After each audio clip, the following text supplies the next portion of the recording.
Welcome to the Cancer Clear and Simple podcast. I'm your host, Joshua Wright, Community Project Coordinator in the Cancer Health Disparities Initiative at the University of Wisconsin-Madison Carbone Cancer Center.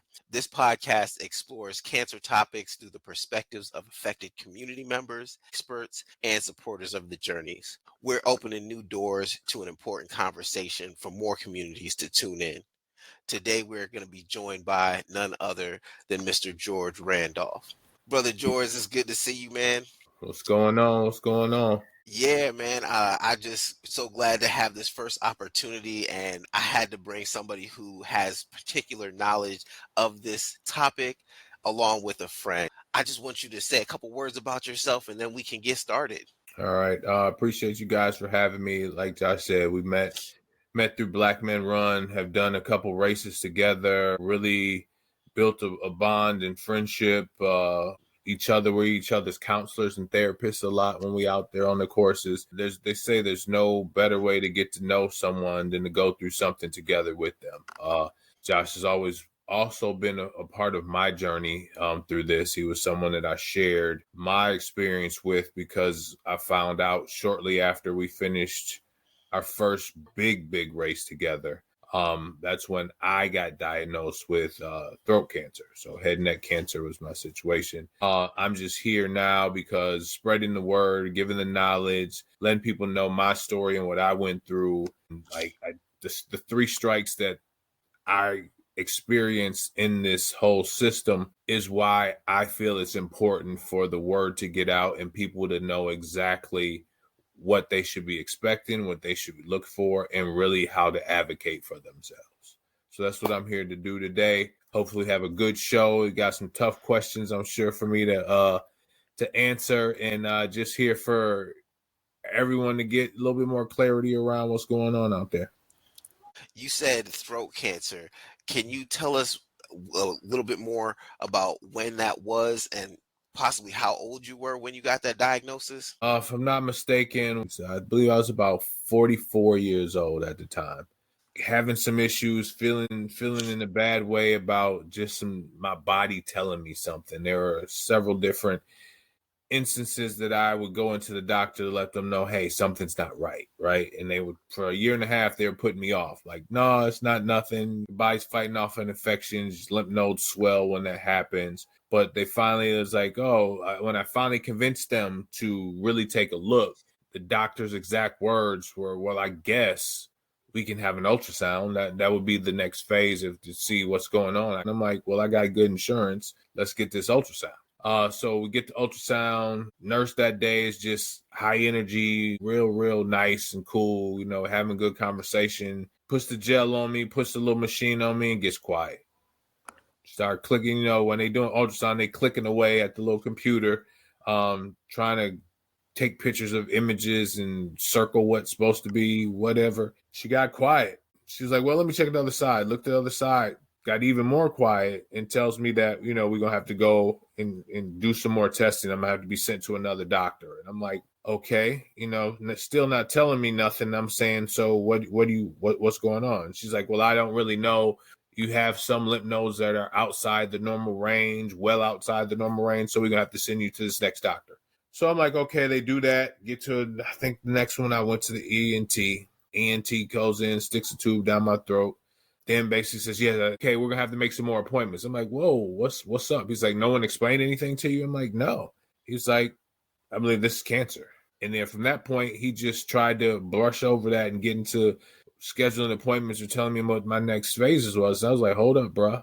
So, we went through some stuff and transitioned there. Later on, I found out I was in a very advanced stage 2. Don't even know. I'm like, what stage 2? What is that? What's that mean to me? And in that sense, that was a question. How did that make you feel? Was there anybody that you talked to about this at that moment? At that moment, I had to have him step up out the room. Because like I said, he hit me with it, starting to tell me what stages he feels it's at. And I'm still like, I don't know what you mean. I don't know what you're telling me. You hear and see it on TV, but you don't really know what it means when they tell you stage 1, stage 4, stage 3. Who knows what that means? The National Cancer Institute be having a lot of good definitions to go by. And when they say stage, they're referring to the extent of the cancer, such as how large the tumor is or if it's spread. And so that's what they're referring to in that moment. But you just are very clear about saying that they skipped over that part. Who did you talk to first? Like, what was that like? By the time I got out of that office in that moment, I did pick up the phone. I reached out immediately. I spoke to my sister just to let her know, hey, here's what's going on. We're not going to dig too deep into it because I have a whole lot more testing. And when we get that under wraps and figure that out, then we'll tell more. I didn't want to bring everybody into the situation until I knew exactly what was what, because they could be wrong. Like I always tell everybody, my doctor is the biggest doctor in the universe. Like, and no one can tell my doctor what's wrong, what's right, what's going to happen, what's not going to happen. You try to tell my real doctor what's what, and he laughs at you because he's the one who gets to make the rules. So I was like, let me just sit on this for a minute, ponder, still gonna go through everything, still gonna do all my testing so I can get the right answer, and then let me digest it and then regurgitate it out to those that needed to know. You said that they were trying to be very rushed through the process. What was the type of treatment that they were suggesting, and when did you start that? Well, I still had to do PET scan, biopsy, and all that, right? So they scheduled this stuff out. Biopsy was in this big room with some of the pullback shades that you see on TV when they separating people from other people. And I was being separated from other people. They was running a whole call center, it seemed like, behind me, scheduling more appointments for people to come here for biopsies. And people walking in and out of the room while I'm laid up on a table and they're drawing tissue out of me, not really telling me much of anything. Now I'm just chilling there. So I go through that. And shortly after I do, like, immediately, it's like I did that 1 week. A couple days later, I think it was, that I went in for the PET scan, and they're just doing everything that I guess they're supposed to do. But it took them about a month to actually give me my treatment. They finally, like I said, said, yes, this is cancer, aggressive stage 2, pushing stage 3, but, because it had already been in my lymph nodes, and it just, they put me in this mass to work out. They said that I had to do chemo and radiation. The reason they said that both things were important because the chemo enhances the power and the strength of the radiation that they're putting in your body. So I'm like, well, you guys know best. Now, my sister is someone who works for a company that they do research, put me on, hey, we can do this trial. It's a 3-month trial. We'll fly you down here. You can be here for the time. You good. You got a place to stay. And I was just like, nah, if I got to do a 3-month trial or 3 months worth of chemo and radiation, I'm not going to do 6 months of all this to try to see if we can clear it, right? Because the trial is just that, a trial. It's not guaranteed. Even though the chemo and radiation wasn't guaranteed, I felt a little bit more comfortable with the outcome that would have came from that versus, yes, maybe I wouldn't have had some of the pain and the anguish that I went through in dealing with all this. But it was what it was. I wanted to get through it. I wanted to get over it. And I wanted to get on to the next chapter in my life.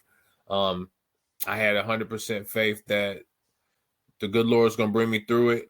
I gave it to him immediately as it was brought to me, and he just instilled the strength in me to keep pushing and moving on. But he also gave me the strength to advocate for myself, to tell these people that there was more wrong than what they were assuming and telling me, right? Otherwise, I probably would still be sitting around having it, not knowing, and then it just getting worse. Yeah, you were mentioning 3 strikes at the beginning, and I thought there was a little bit more than 3 strikes already. It's a month into this process, and they get you started on chemo and radiation. Can you tell us a little bit about what that was like in terms of chemo? What's chemo, and then what's radiation from your patient perspective? Okay. So radiation, I'm laid on this table, and imagine what looks like some x-ray machine just going around me, right? Going around me. And it's putting I make a joke about it, but it's shooting these gamma rays into my body that's supposed to like work on removing or killing off whatever's there. had to do that 5 days a week. First thing in the morning every day. That's what my day started off like. That I hated that because like I was forced. I had to wear this plastic shield that they created that looked like my upper torso, my head and upper torso, where they had to pinpoint exactly where they wanted these rays to go in at. But I had a doctor, man. This doctor, he was something else. First time I meet this doctor, I go in, he's disheveled, not looking up to snuff for someone that I feel that's about to take care of me and pump me full of poison and do all this stuff to me to get me right for the next couple months. I mean, the man's hands were cut up. He told me a story that his shower glass broke and that's how he got cut up.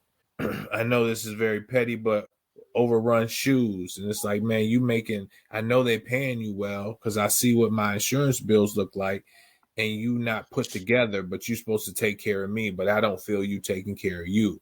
And on top of it, this is the same man that never got to know me, argue with me from day one to tell me that I needed to get a feeding tube when I told him I can do this. I don't need a feeding tube. I know it's going to be tough, but I'm going to push through it. And then throughout the process, him assuming that I had one when he knew it was an argument in the beginning, and then to the point of completion, telling me now that I need to schedule the surgery to have my feeding tube removed when it's like, bruh, you know I didn't have one. We had this. We argued over this. So it's just so many things were thrown at me. But then on the flip side, chemo. Chemo was me in the office, leaving radiation, the radiation oncologist, going down to the chemo oncologist, and I'm there 8 hours. I'm there from the time I walk through the door where they're drawing blood, have me meet with a doctor, taking me back to then find a vein so they can pump this poison in my body that they said the reason why I had to do both was to enhance the radiation. So the chemo was supposed to be like the lighter fluid on top of the fire of the radiation in order to burn this up out of me. So it's just that was their story. That's what it was. That's what I was subject to for almost 3 months of my life. But the flip side to it, I did it. I fought through it, and I'm here to tell the story now. I'm blown away by hearing the differences in the way that you were dignified in the process or the lack of it. So, on one side, you're talking about the radiation experience and how that was an added piece to the physical battle. Like that sounded like a mental battle, just something that just unnecessary in what the process was supposed to look like. And then on the flip side, you had to go through something that was additionally difficult by just in terms of the time consumption, right? So can you kind of give a quick time reference? You said you were in radiation for how long versus chemo for eight Uh, hours, the kind of like whole process for the Yeah, day? the whole process was about 8 hours a day. Radiation in the beginning, I was there for about 45 minutes to an hour each session. But as time progressed towards the end, because what happens with it, the radiation and whatnot is it's burning your throat. So it's just tearing up everything in there. And it came to a point where I couldn't eat solid foods anymore. I was literally on a liquid diet. That whole Kanye through the wire thing was real for me. It was Hmm. real for me for about another month and a half to 2 months after I got done with chemo and radiation. So radiation 5 days a week. So when I started losing that weight, this plastic mask that was molded to my body at that time, I was loose in it now because I had lost so much weight. But they were worried about that, but they were worried about, okay, well, now we're not going to be able to target the area right. Good thing for me is that I could lay still. Sometimes it'll take them a minute to reposition me, so I may be there for 2 hours, but an hour of it might have been them giving me the radiation treatment. The other hour might have been keep repositioning me to make sure that I'm on point. But a good thing was I could just lay still. Like I knew how to find my spot and what they needed. And I propped my body up how they needed it because I just needed to get over with this. This just needed to be done. I didn't need any stalls because apparently they were talking about there was another company that did the pinpointing kind of like you writing a program for a robot, right? That robot was programmed based upon the segments that they pinpointed in my body. by me losing weight, it would start to move those if I couldn't be positioned appropriately. So like I said, that would be, I would say with the 5 days a week, at least 5 to 7 hours, if not more, a week on radiation being there. And that was actual, not me walking through the door. That was me getting treatment. And then about 8 hours a day for me walking through the door for the 1 day a week at chemo. Got to a point where they knew it was every Wednesday. So I was cool with the guy at chemo who was the valet, and he see my truck pull up, and he was just like, "You can just go park it right over there. You good? Come in. I know you here all day. Don't even worry about it."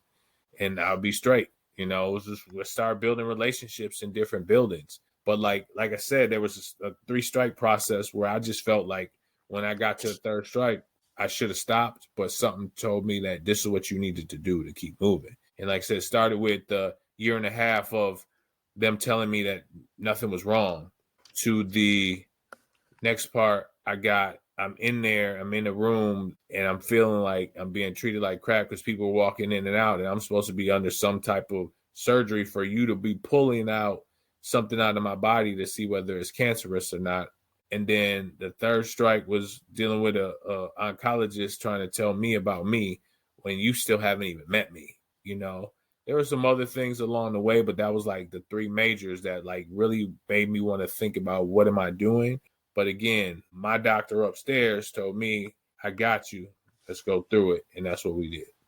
The way it just comes across is that you had more of a relationship with the valet who's nowhere in the building than you did with the actual radiate. He knew, he recognized you. He met you, versus the radiation oncologist who unfortunately didn't get to see how awesome of a person you are. You said you lost some weight. Can you talk about how much weight you lost, or the eating changes that you came about in this process? For sure. Well, like they explained to me that I was going to lose weight. So when I went into radiation and I had about 3 weeks from the time they told me what was going to happen, we made the mask, and then they got everything pinpointed, and then they could start me. So I just ate. So I put on weight. I said I was about 270 coming in. But what I got done, like done, I mean, done with radiation, done with chemo, and then to the point where I was able to start to eat solid foods again, I got down to 185. So that was a lot of weight to lose. Like I know, like I said, I packed it on. So I was originally, when I got diagnosed, I think I might have been at about, I was at about 255, because that when we ran, I was at about 255 the day we ran. You could have fooled me, man. We were running miles, so Yeah. you didn't look it. And to be like, I'm only 5'11", so I'm not a tall brother, but over the time, all the sports that I played, like I was a football player, so I was, in the role I played, I was solid, a bigger dude, but I carried my weight well. It wasn't a bad weight really, but I carried it well, and I worked through it. So with my eating and not being able to eat, I'm losing this weight. Things are changing in my body.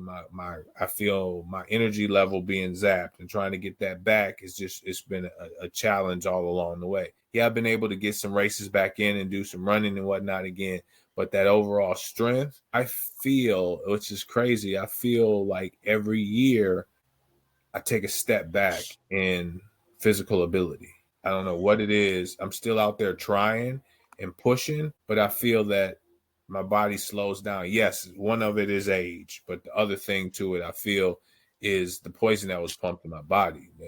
This chemo, it does different things to different people, right?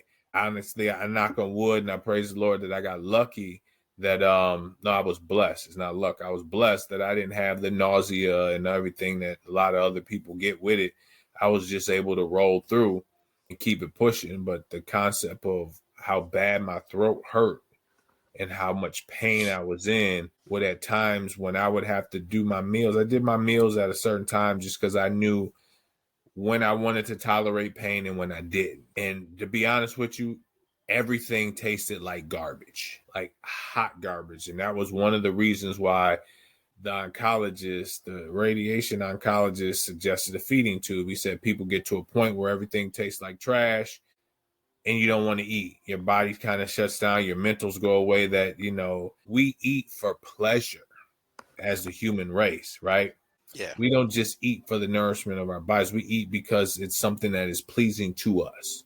So when there was no more pleasure, what do? Well, I explained to him, dude, I've not always ate for pleasure, or I've not always not eaten for pleasure, because I've been on some extreme diets to get to where I would want to be, and I've been successful at it. So I knew that I could force myself to get things down. So like I said, there was times where I had to be on a regimen, and I would take a pain pill, swallow this stuff that they call magic mouthwash that's supposed to numb the throat, and slam 2 Ensures or Boost or whatever I was drinking at that time. And I'm chilled till the next feeding, which would be like 6 hours later. Because people like eat every 4 hours. Now I was 6 to 8 hours, if that, 2 to 3 settings, just because of the pain. Because after I did that, I'd be in so much pain, I'd be pacing the floor for like next 20 minutes. Kid you not. Man, that sounds really rough, and just give you a lot of props for being able to explain and talk about the different disciplines that you were experienced in to get you through that point, and then put it all together in this really important moment. That's huge. Can you just talk a little bit more in general about things in your life that changed since the treatment? For me, a lot of things changed. One of the main things changed was my eating habits and things that I used to like that I no longer like. I was cupcake type of guy. Sweets was at the top of my list on a regular basis, right? Now, not so much. Like, even to the point where I still do it when I get down to mom's house, because I have a favorite bakery growing up. They have this donut, chocolate. It's a regular cake donut with chocolate frosting on it with a cream middle. They call it a Cyclops, like Paeli's Bakery. Shout out to them. But that thing was, as a kid, I could go get 4 or 5 and eat in one setting and just be cool, right? My sister, when she comes to town from Atlanta, she's always, I'm gonna go get a dozen, and like now I can't eat them. Every time I go home, I go get one just to try it, to see if that flavor or that taste has come back, but it hasn't. So different foods that I used to love, I no longer love, which is good and bad. My favorite thing to eat right now is oysters or a good salad, right? So I went from, I was a seafood person before, but oysters really wasn't at the top of my food chain, right? Shout out to Tempest in Madison, Wisconsin, but they have the best oysters in the state. And I definitely will get down there anytime I can to like get a dozen or two and just sit up and try the different ones that they bring in. And it's my guilty pleasure. It's something that I enjoy now that you would have never thought that I would have eaten. Because it would, when I tell my mom that I like that, she's like, boy, I don't know what happened to you. Like, I tell you what happened to me. I went through something. But that's just my eating habits is one thing that changed. Like, my career changed. Like, in Okay. this phase, I found my calling and what I needed to do. I always did it. Like, I was in business, sales, and management, and I used to work with people and teach them how to sell and teach businesses how to be better businesses and make more money, right? It was always about making money. But I never really looked at the money aspect of it, but I always felt that I was changing lives, right?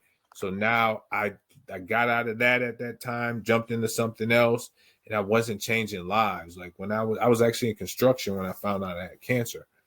And it was cool because I'd like to see the finished project. Like I got out of the corporate world because I wanted to see a finished project that I built with my own hands or something I did with my own hands.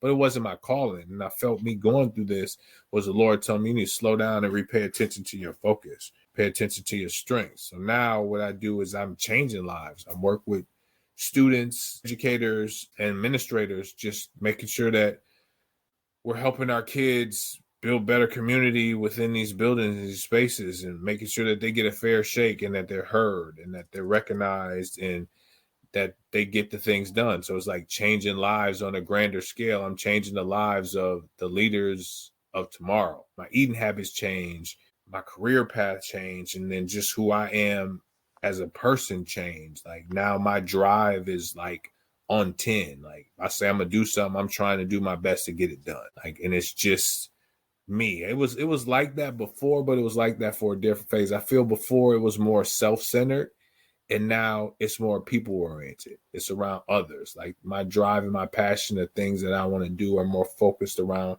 how I can help others out in doing what I do. That's beautiful to hear the progression and the relationship changed with self and others. It's really also inspiring in terms of putting into perspective the value of the time that we have. I don't want to stray away from it, but the time value piece of what it is that you just kind of spoke about a little bit. Can you go a little bit deeper into that? Like, what were those maybe looking at your own mortality in this journey of having a cancer diagnosis? Can you share a little bit about that? Like I said, I took it off my personal hands. I gave it to God, and I let him run with it. Like I knew at the end of the day, it's messed up, and I don't tell a lot of people this, but I said if it was my time to go, it was my time to go. Mm. And I was okay with that. And I don't know why I was okay with that. Like my mom, if she heard that, and she will, I'm sure, she would have gave me grief for it. But I knew that like I had run a good race. I knew I knew that my kids are still young, and I want to see them make it, and I want to see that at one point in time I can see in my life and think back to the things that I did, and I kind of lived life in a sense of indestructibility, right? I'm just gonna do me. I'm gonna focus on what I'm doing for me, and can't nobody touch me. I can't be hurt, right? You out on the sports field playing ball, and it's like, oh, you can't touch me, you can't hurt me. I'm gonna dominate. Well, that dominating factor came to a halt when I had to sit down.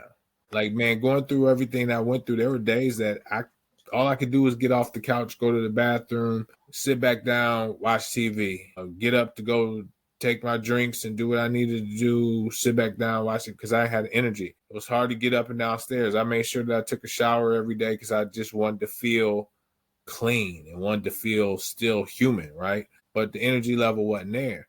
I didn't let that last long. Like I probably should have sat down a little longer, but because of me being who I am, I knew I had to get up and get at it. Like I had to get active. I had to try to figure out how to get back moving, get back to the gym, get back to work, get back to doing what I needed to do in order to make a living and to start making differences out here in the world. So that's where I am now. But yeah, at one point in time, I felt indestructible. I felt nothing could touch me, nothing could hold me back. And with that mentality and knowing like my spiritual bringing had like totally shifted, that I knew with my spiritual thought process and me having faith in God that I was going to be okay to make it through, that I gave it to him and I didn't really worry. Like I said, if it was my time to go, it was my time to go. But I felt he had a bigger plan for me, so I wasn't worried about it. Like I'm just gonna do this, do my bid, as they say, and come out on it on this other side with a clean slate, doing things differently. What things could have been better in this path and in experiencing the treatment and getting to where it was, getting to where you are now? Oh, I don't even know where to start. There's a lot of things that could have been better. I mean, first of all, our medical professions need to care about us as individuals. I felt that I walked into that building, being an African American man, they didn't care. Like they didn't want to hear me. Like they for a year and a half, they didn't hear me what was going on with me. Right? They did not listen. Like I had to continue to push. I had to continue to show up in their office. Then I had to finally tell them, like, look, this ain't it. I'm not going away. This keeps coming. You got to have a better answer than that. Right? So we start there with them caring and seeing me as an individual, not just another number, or not try to push it under the rug. Then be open and honest about things, what the potential could be. So set me up so I can be thinking about it and processing it ahead of time, not having it dropped on me. But then once you do drop it on me, you tell me exactly what it is. Everyone along the way should have some care and concern and some empathy and really wonder what I'm going through or know what I'm going through enough to not know it from the level of, oh, I've been there, but know it to enough that I know this is something difficult and you might need something extra. You might need some extra care and concern. You might need someone to really listen to you and clarify things for you and be a support system and support tool without me having to go find my own or reach out or lean onto my own people who, unfortunately, when you go to the ones that love you with stuff like this, I don't think they get it, but they hurt you so much more than they help you. Seeing the pain on their face and hearing the pain and anguish in their voice, it is so destructive to those of us who are going through it. And it's not their fault because it's tough. But it's like, man, now you see me as weak. Even to the point where my family was like, oh, we're going to come and spend time with you. And it was like, I had them come early on in my phase and everything I was going through. It was out the way. So when I knew I was really going to be struggling and hurting, they didn't see that in me because I don't think they would have been able to really handle the me. I went through a point in time where it was about a month that I couldn't talk. Throat was so burnt, it hurt so much that I really couldn't talk. That was like that quiet time with myself and not having to like really commune with a whole lot of people other than people that I could just sit next to and be okay with. To be honest, it was one of the best times ever. Like I started to feel closer to certain people. I started to feel closer to myself and got closer to my God because I had to shut up and listen. So the people that are near you need to learn that, love me and cherish me for who I am. The doctors need to learn how to care about us. Really, right now, I think that the payment strategy and payment structure, like cancer is an expensive ordeal to go through. And I don't think people really understand the medical professionals. I know they don't understand, but then our insurance carriers and medical providers, I don't think they get it, man. I don't think they get it at all. You're hitting a lot of hard points, and it was also just revealing to me as well. I heard about the monk journey when you were talking about having to be silent. So that's a real thing, taking an oath of silence, and the revelations that come through that experience on top of everything else that you were going through. And so you're pointing to some things that I've read about in terms of the barriers, and to hear it in this way is, man, it's powerful, man. I'm really blown away just because, it's something that, like you really explained, it's not something you can really understand unless you go through it, or you're in a place where you can actually listen and embrace somebody who has gone through it. And so I'm just, I'm on the like edge of my seat right now, taking in and soaking up what it is that you're laying down. Would you do anything differently for yourself in this process, in understanding what everything that's happened? The thing that I would do differently, going back to day one of the feeling that I had and I knew something was wrong, I would have pushed and advocated for myself a lot harder, a lot earlier. And I probably would have let more people in. Like I know I went through it and I know I allowed myself to go through it the way I did, but I think I did myself a disservice by like not letting people in. There are like some real people that I know and that know me and that they feel that they're close to me, that when they finally found out and heard about it, were like, we could have helped, or I could have did this, or I could have did that. And it wasn't that I want that. It wasn't that I need that, but I felt that closed people off. And that kind of put some people off sometimes. Like when you close them off from who you are. When I know me, like, but still I kept this. And I think I hid it not because I was ashamed, but I hid it because I didn't want you to have sympathy for me. I didn't want you to look at me as someone weak now, like, oh, you're broken, right? And that's the biggest thing. We look at head and neck cancer and we look at the different things that people do deal with. Like, I'm going to deal with some things for the rest of my life now. My taste buds change. I don't have the salivatory glands aren't active, so I don't have saliva. I got to either chew gum or drink water all day. My mouth gets lazy because there's no salivatory glands, so like my tongue will swell at times. And as I'm chewing gum, guess what? I'll bite a chunk out of my freaking tongue just because it's enlarged. I'll go to sleep at night, have a hard time, wake up in the middle of the night, and my throat is like the Sahara Desert. and you can't swallow and it gets hard to breathe when it's like that. Like, these are things that I'm gonna have to deal with for the rest of my life. And I'll be honest, there's certain things that at times trigger me because I see people who don't care about their life, or they're easy to just let it be, or they don't cherish the things that are near and dear to them, their family, their kids. And me working where I work, I see kids being left by the wayside. And it's like, people, I want to grab everybody and shake and wake up, wake up. You don't know what you got, what you missing. So it's like things like that I would change and do different just to keep people closer to me. Make sure that I'm getting that diagnosis in earlier. Just make sure that the people near and dear to me know I do care, because I still say to this day, if it re-aggravates, I don't know if I want to go through that treatment again. I just don't know if that's something that I'm willing to face second time around, knowing what I know.